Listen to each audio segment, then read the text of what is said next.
आज बच्चों aldehyde and ketone का हम फर्स्ट आधे घंटे के अंदर उसको हमारे को कंप्लीट करना और शुरुआत हम कर रहे हैं। मैंने अगर आपको ध्यान आ रहा हो तो पिछली कक्षा में हमने खत्म किया था बीटा कीटो एसिड्स का डीकार्बोक्सिलेशन, मतलब आपने हेडिंग दी थी decarboxylation of the beta keto acids, right. अब हम आगे बढ़ रहे हैं। Now we are taking up the periodic acid oxidation.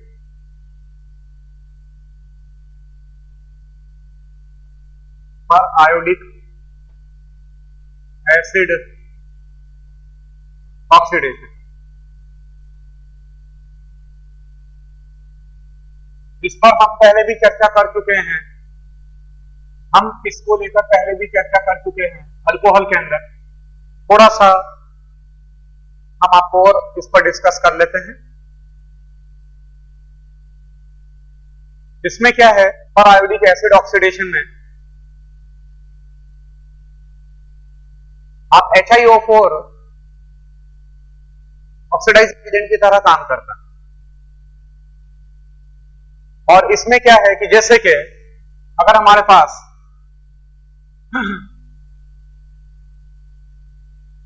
OH, here it is carbon and here it is OH, मान लीजिए कि इस तरह का हमारे पास कोई सिस्टम और इस तरह का अगर कोई सिस्टम है और अगर आप उसको ट्रीट करवाते हैं HiO4 के साथ, अगर आप HiO4 के साथ ट्रीट करवाते हैं तो it results into the formation of this double bond O plus carbon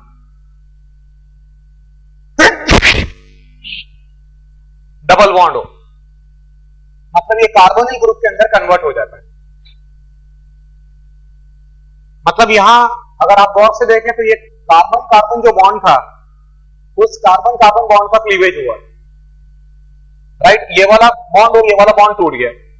और मैंने आपको एक तरीका भी बताया था, एक तरीका हमने ये बताया था आपको कि जब भी आप एक बॉन्ड तोड़ते हैं, जैसे यहां पर ये एक बॉन्ड है, तो अगर आप इस बॉन्ड को तोड़ेंगे, तो अगर आप एक बॉन्ड को तोड़ेंगे तो वहां OH लगा देना, क्योंकि जब आप बॉन्ड को बीच में से तोड़ेंगे, जब एक बॉन्ड टूटेगा, जब आप कार्बन और कार्बन के बीच का एक बॉन्ड टूटेगा, तो जब कार्बन और कार्बन के बीच का एक बॉन्ड टूटेगा तो एक मोल HiO4 का कंज्यूम होगा, एक मोल HiO4 का यहां पर कंज्यूम होगा एंड यहां पर बन जाएगा IO3 negative plus IO3 negative.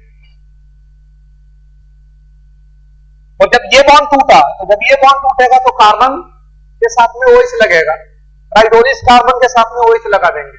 एक ही कार्बन पर दो OH अपने आप में अनस्टेबल होते हैं, तो वहां से फिर वाटर का मॉलिक्यूल निकाल दीजिएगा, right, resulting into the formation of the carbonyl compound. इसकी कंडीशन ही ये है, HiO4 तभी काम करेगा, HiO4 तभी काम करेगा जिस समय एडजेसेंट कार्बन के ऊपर OH ग्रुप होंगे। अगर या इसकी कुछ और भी केसेस हैं जो अभी हम डिस्कस करेंगे, बट पहले मैं आपको इसका मैकेनिज्म बता देता हूं, मैकेनिज्म बता रहा हूं कि वो किस तरीके से HiO4 काम करेगा। सबसे पहले इसमें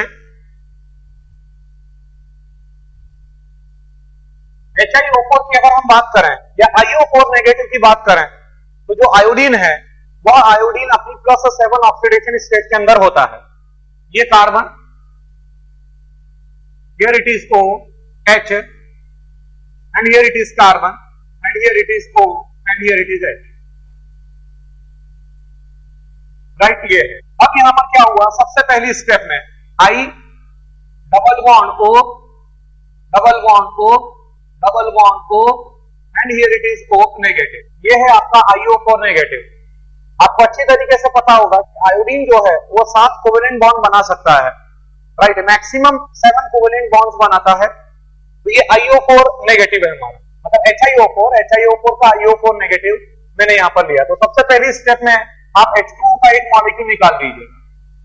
ये देखिए H2O का हमने एक मॉलिक्यूल निकाल दिया, ये माइनस ऑफ H2O हो चुका है और अब ये हो गया carbon, then here it is carbon, यहां पर आपका O है, हियर इट इज O, यहां पर I and here it is double bond O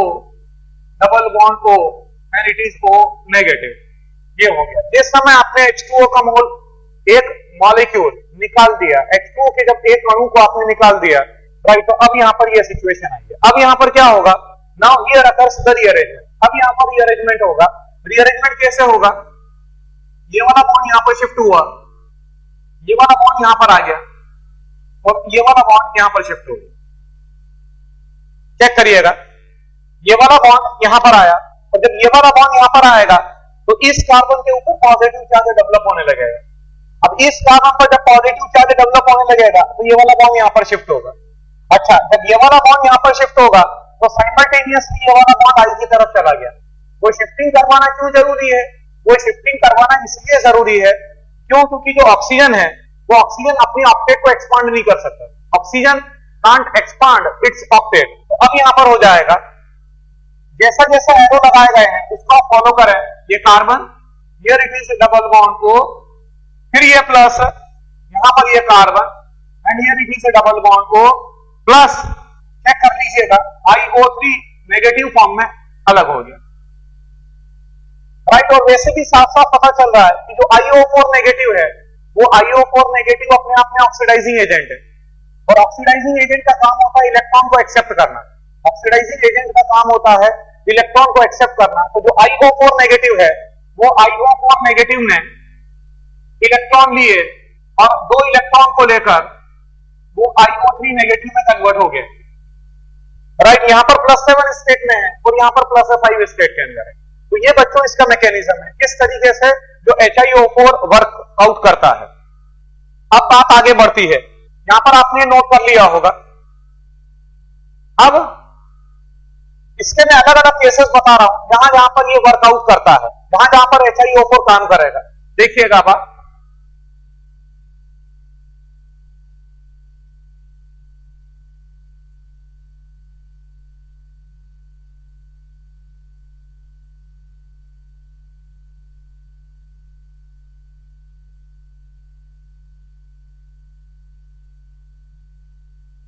right. अब किस कंडीशन में ये काम करेगा वो जरा देख लीजिएगा।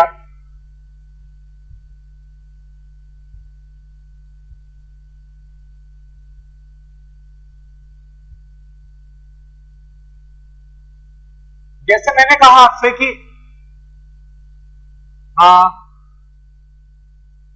एडजेसेंट कार्बन के ऊपर OH ग्रुप होते हैं तब काम करता है, बट ये जो केस में बता रहा हूं इसमें ऐसा भी हो सकता है कि एडजेसेंट कार्बन के ऊपर कार्बोनिल ग्रुप लगे हों, जैसे कि ये सिचुएशन है। अब यहां पर भी HiO4 काम करेगा, इस कंडीशन के अंदर भी HiO4 काम करेगा, राइट। यहां से बॉन्ड टूटेगा और जब यहां से बॉन्ड टूटेगा तो यहां OH आ जाएगा, इट मींस ये बन जाएगा, here it is double bond O and here it is OH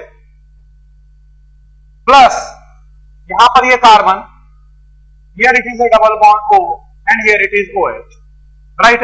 ये एसिड का फॉर्मेशन होगा। मतलब या तो एडजेसेंट कार्बन के ऊपर कार्बोनिल ग्रुप लगे हों, राइट, या OH ग्रुप लगे हों, OH ग्रुप हो एडजेसेंट कार्बन पर, या फिर एक केस ये भी ले सकते हैं आप, here it is carbon OH फिर ये carbon and here it is A double bond O, right. अगर मान लीजिए इस तरह की कोई सिचुएशन है तब भी ये बिल्कुल काम करेगा, राइट। यहां पर HiO4 जब आप लगाएंगे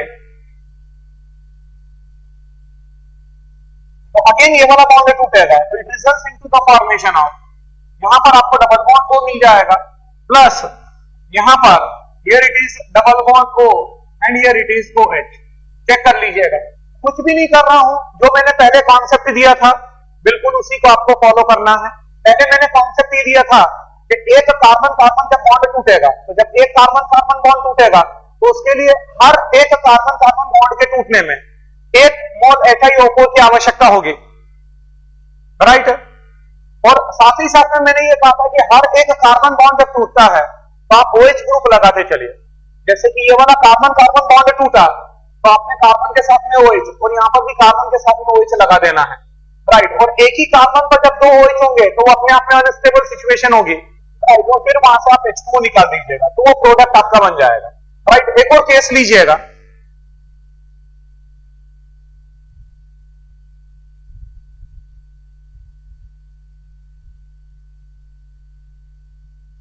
इसमें अगर मान लीजिए कि हमारे पास है CH2OH and here it is CHOH and here it is CH2OH, glycerol है मान लीजिए, राइट। और अब आपने इसको HiO4 के साथ ट्रीट करवाया, तो सबसे पहले तो मैं आपको ये बता दूं कि ये जो कार्बन कार्बन बॉन्ड है, राइट, और ये कार्बन कार्बन बॉन्ड दोनों का क्लीवेज होगा, दोनों का क्लीवेज होगा, राइट। यहां से ये बॉन्ड टूटेगा और यहां से ये वाला बॉन्ड टूटेगा।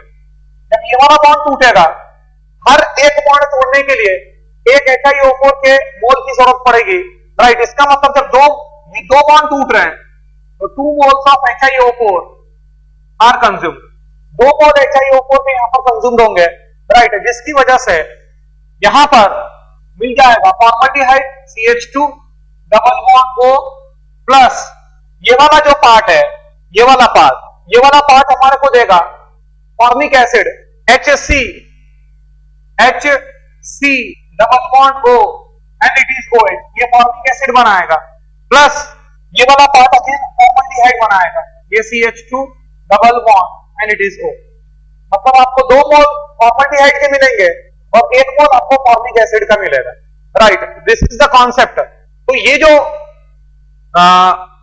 पर आयोडिक एसिड होता है, ये पर आयोडिक एसिड के बेसिस पर आप स्ट्रक्चर भी आइडेंटिफाई कर सकते हैं, राइट, जो अभी मैं लिखवाऊंगा। अगर मान लीजिए कि हमारे पास ये केस है CH2OH single bond, it is CH2 and here it is CH2OH। अगर मान लीजिए ये सिचुएशन है हमारे पास, अब इस सिचुएशन में अगर आपने उसको HiO4 के साथ ट्रीट करवाया तो सारे बच्चे ध्यान में रखिएगा, अब यहां पर किसी तरह की कोई रिएक्शन नहीं होगी, इट इज नो रिएक्शन। क्यों? क्योंकि एडजेसेंट कार्बन पर OH होना चाहिए, एडजेसेंट कार्बन पर कार्बोनिल ग्रुप होना चाहिए, राइट, अथवा एक अल्फा कार्बन पर OH ग्रुप और कार्बोनिल ग्रुप है, राइट, तब भी वो वर्कआउट करेगा, राइट। बट इस तरह की सिचुएशन में, ये जो सिचुएशन है, इस सिचुएशन के अंदर HiO4 काम नहीं करेगा, इसीलिए वो नो रिएक्शन आपने लिख दिया, right. So this is all about the iodic acid oxidation. खत्म करने से पहले इसमें 2-3 इंपॉर्टेंट बातें हैं, 2-3 लाइन है इंपॉर्टेंट, वो नोट करिएगा, नोट करें, लिखें पहले। Qualitatively the oxidation of HiO4, qualitatively the oxidation by HiO4, qualitatively the oxidation by HiO4 is indicated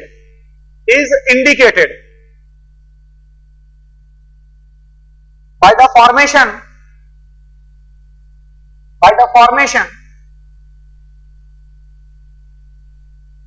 of white precipitate, by the formation of white precipitate of AgIO3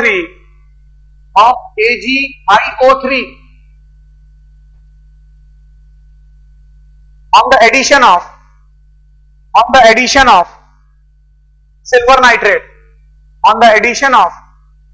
nitrate, full stop. The nature and the amounts of product, the nature and the amounts of product and the quantity of per iodic acid and the quantity of per iodic acid consumed gives valuable information regarding the structure of the reactant, right. एक बार इसको check कर लीजिए और फिर हम आगे बढ़ जाएंगे। मैंने क्या बोला बच्चों, आपको क्या लिखा है मैं उसको एक्सप्लेन कर रहा हूं। मैंने अभी भी आपसे कहा था कि जो IO4 नेगेटिव होता है वो IO4 नेगेटिव IO3 नेगेटिव में कन्वर्ट हो जाता है। तो ये जो रिएक्शन हुई है अथवा नहीं हुई है, राइट, ये पता करने के लिए आप क्या करते हैं, ये पता करने के लिए आप रिएक्शन होने के बाद आप सिल्वर नाइट्रेट डालते हैं, और जब आप सिल्वर नाइट्रेट डालते हैं तो it results into the formation of AgIO3, और ये जो AgIO3 होता है ये व्हाइट प्रेसिपिटेट देता है, it gives the white PPT. तो अगर आपको व्हाइट पीपीटी मिल रहा है, अगर आपको व्हाइट पीपीटी मिलता है, इसका मतलब जो IO4 नेगेटिव है वो IO4 नेगेटिव ने रिएक्टेंट को या जो कंपाउंड है आपका, जो स्टार्टिंग कंपाउंड है, उसको ऑक्सीडाइज कर दिया है। ये IO4 नेगेटिव अपने आप में ऑक्सीडाइजिंग एजेंट है। ऑक्सीडाइजिंग एजेंट का काम होता है ऑक्सीडाइज करना, तो ये ऑक्सीडाइज करेगा। अगर ऑक्सीडाइज कर दिया, तो अगर ये ऑक्सीडाइज कर दिया है इट मींस ये IO3 नेगेटिव बनाएगा। अब आपने सिल्वर नाइट्रेट डाला, तो सिल्वर नाइट्रेट जब आप डालेंगे, राइट, तो it results into the formation of AgIO3, silver iodate का फॉर्मेशन होगा। और ये जो सिल्वर आयोडेट बन रहा है, right, it gives white precipitate, ये अपने आप में व्हाइट पीपीटी देता है। और फिर आपने आगे लिखा है, आपने आगे लिखा है कि जो ओरिजिनल रिएक्टेंट है, उस रिएक्टेंट का, जो आपका रिएक्टेंट है, उस रिएक्टेंट का स्ट्रक्चर भी पता कर सकते हैं। आप स्ट्रक्चर तक पहुंच सकते हैं। वो कैसे? कि वो डिपेंड करेगा कि कितने मोल्स HiO4 के कंज्यूम हो रहे हैं। HiO4 के कितने मोल्स कंज्यूम हो रहे हैं, इसके बेसिस पर भी हमारे को जो ओरिजिनल हमारा कंपाउंड है उसकी इंफॉर्मेशन हमारे को मिलती है, राइट। मैंने जैसा कहा आपसे कि अगर 2 कार्बन कार्बन बॉन्ड टूटेंगे तो 2 मोल HiO4 के कंज्यूम होंगे। अगर 3 कार्बन कार्बन बॉन्ड टूटेंगे तो 3 मोल HiO4 के कंज्यूम होंगे। तो इसकी जो रिएक्शन है, इससे आप स्ट्रक्चर तक पहुंच सकते हैं, राइट। और साथ ही साथ में जो प्रोडक्ट बन रहे हैं, उस प्रोडक्ट को एनालिसिस कर, राइट, आप आसानी से प्रोडक्ट तक पहुंच, रिएक्टेंट तक पहुंच सकते हैं कि जो आपका स्टार्टिंग रिएक्टेंट था वो क्या था, राइट। ये बच्चों एल्डिहाइड और कीटोन कंप्लीट हुआ। अब लास्ट स्टेज पर हम आ रहे हैं, हेडिंग दीजिएगा examination of aldehydes and ketones.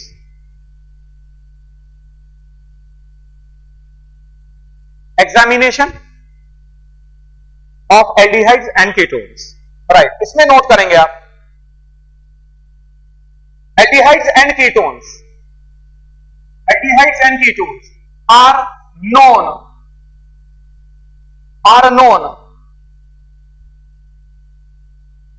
by the or characterized by the nucleophilic addition reactions, are characterized by the nucleophilic or are known by the nucleophilic addition reactions. Nucleophilic addition reaction. The addition of ammonia derivative. The addition of ammonia derivative. Ammonia derivatives. The addition of ammonia derivatives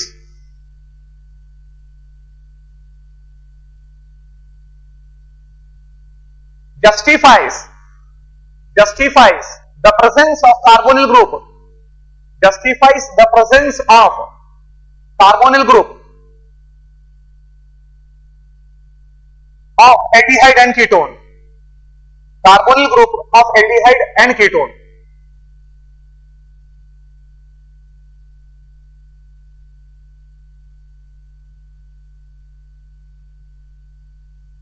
Brady's reagent, Brady's reagent bracket में लिखेंगे two four dinitro, Brady's reagent bracket में आप लिखेंगे two four dinitro phenyl hydrazine, Brady's reagent bracket में आपने लिखा है two four dinitro, two four dinitro phenyl hydrazine, two four dinitro phenyl hydrazine on reaction with aldehyde or ketone, on a reaction with aldehyde or ketone, aldehyde or ketone gives 2,4-dinitro phenyl hydrazone,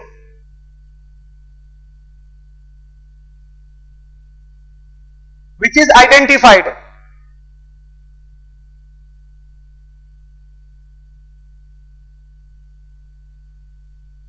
which is identified by the appearance of yellow or red color, yellow or the red solid, yellow or the red solid after the reaction, yellow or the red solid after the reaction. Paragraph change. Aldehydes are easy to oxidize. Aldehydes are easy to oxidize and characterized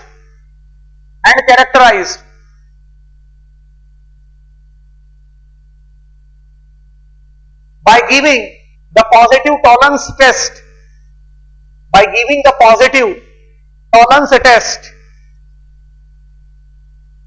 bracket में लिख लेना ammoniacal silver nitrate solution, ammoniacal silver nitrate solution और the positive Fehling's test, और the positive Fehling's test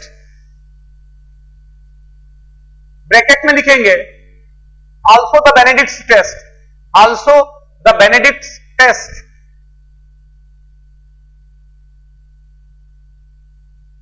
Ketones are difficult to oxidize. Ketones are difficult to oxidize.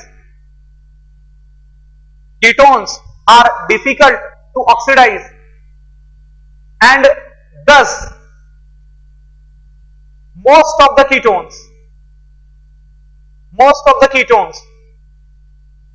does not give, most of the ketones does not give the positive tolerance, does not give the positive tolerance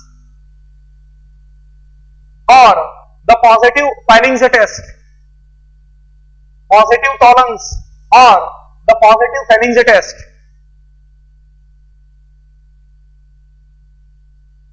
Right, next line में लिखेंगे Fennings solution is made, Fennings solution is made by mixing Fennings A and the Fennings B, Fennings A and the Fennings B solution.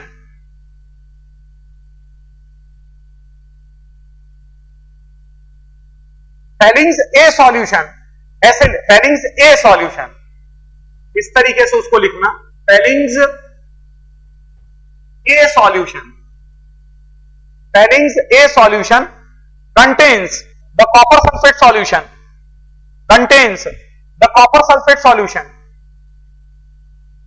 while the Fennings B, while the Fennings B contains sodium hydroxide, contains sodium hydroxide and Rockley's salt, and Rockley's salt,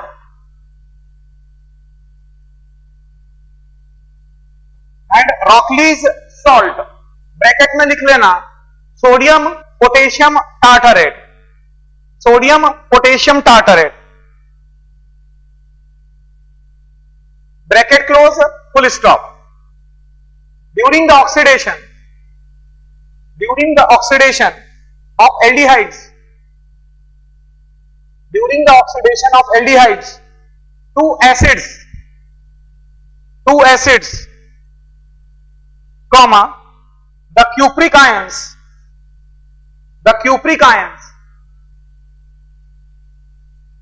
are reduced to cuprous ion, which gives red color,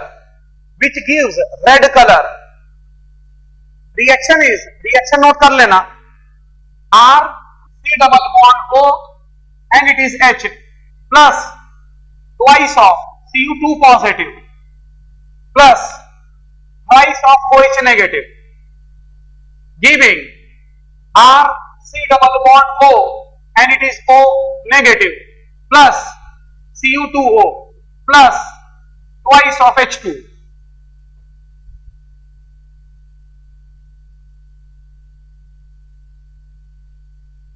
right, जो हमारा aldehyde है वो aldehyde corresponding acid salt में, ये आपका acid salt में convert हो गया। राइट, और ये जो है एक काम करेंगे, आप इसको चाहे तो दूसरे तरीके से भी शो कर सकते थे, चलिए कोई दिक्कत नहीं है, आपने ऐसे शो कर दिया। राइट, ये डायरेक्टली यहां पर लिख लीजिएगा, it is red colour.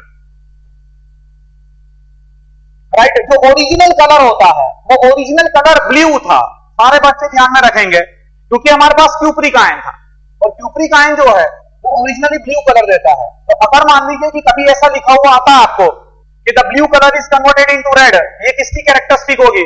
This is the characteristics of the Fehling's और द बेनेडिक्ट टेस्ट। फेलिंग्स और बेनेडिक्ट टेस्ट दोनों एक ही होते हैं। राइट, फर्क होता है, एक में टार्टरेट होता है और दूसरे में सिट्रेट होता है, जो आपको ऑलरेडी मैं लिखवा चुका हूं। राइट, आगे लिखेंगे इसी में aldehydes are also known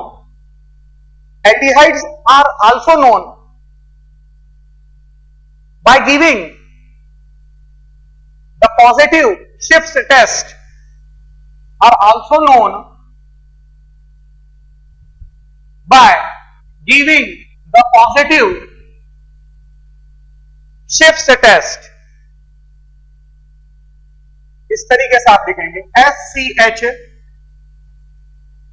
shift test. Right, इसमें लिखना शिफ्ट reagent is rosaniline ROS rosaniline hydrochloride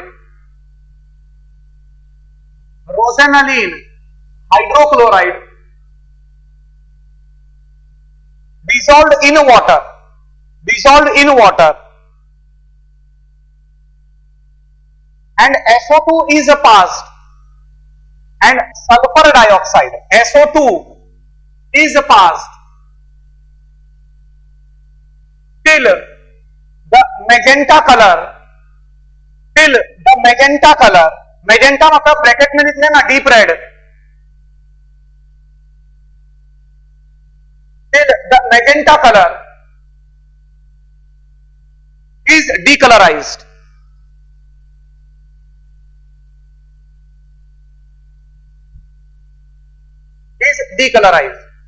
full stop. इसी में आगे लिखना, पैराग्राफ चेंज मत करना, उसी लाइन में कंटिन्यू करें। रोजेनालीन hydrochloride is a crystalline solid. Rosenalin hydrochloride is a crystalline solid having green metallic luster.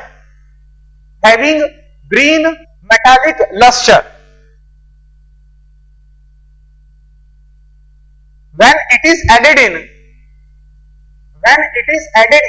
water,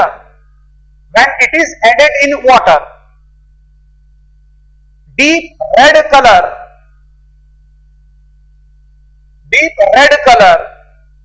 bracket में लिख देंगे magenta, deep red colour is obtained.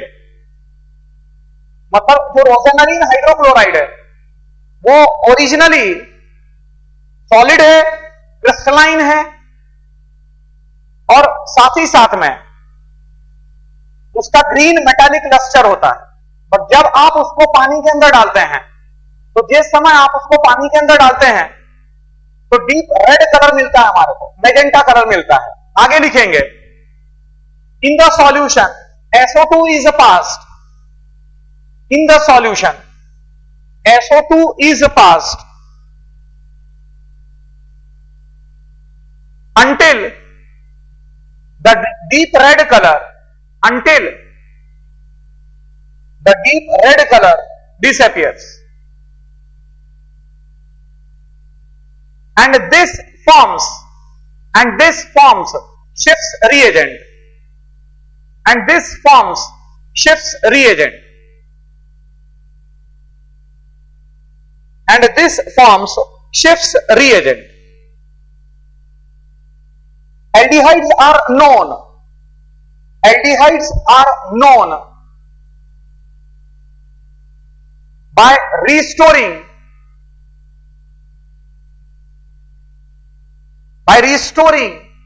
the magenta color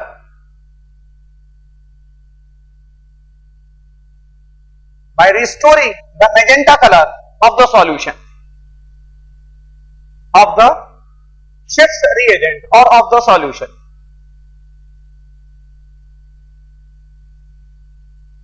And the mechanism of the reaction is not known. The mechanism of the reaction is not known. Right? ये जो रोसेनालिन hydrochloride है, इसका structure अगर आप जानना चाहते हैं तो ये आप नोट कर लीजिएगा. वैसे इसका इंपॉर्टेंस नहीं है, राइट, बट फिर भी आप नोट कर लें. रोसेनालिन हाइड्रोक्लोराइड जो है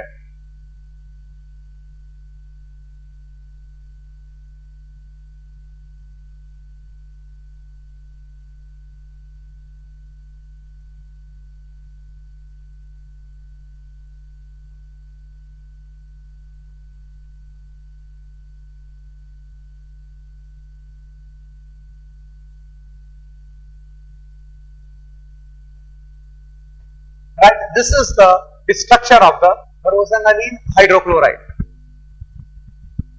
राइट, ये सिर्फ आपके सेटिस्फेक्शन के लिए, right.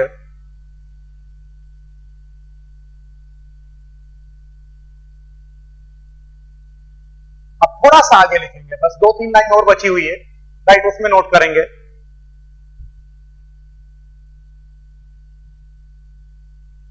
Methyl ketones is characterized by giving the positive iodoform test. Is characterized by giving the positive iodoform test. Bracket में नोट कर लीजिएगा. CH3 C double bond O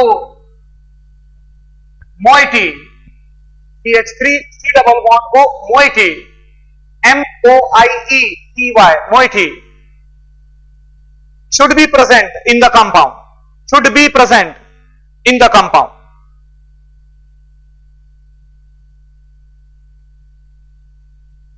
Right? So this is all about. हमने उसका analysis भी कर लिया aldehyde and ketone का. अब आप चेक कर लीजिए, आज जितना पढ़ाया उसमें आप चेक कर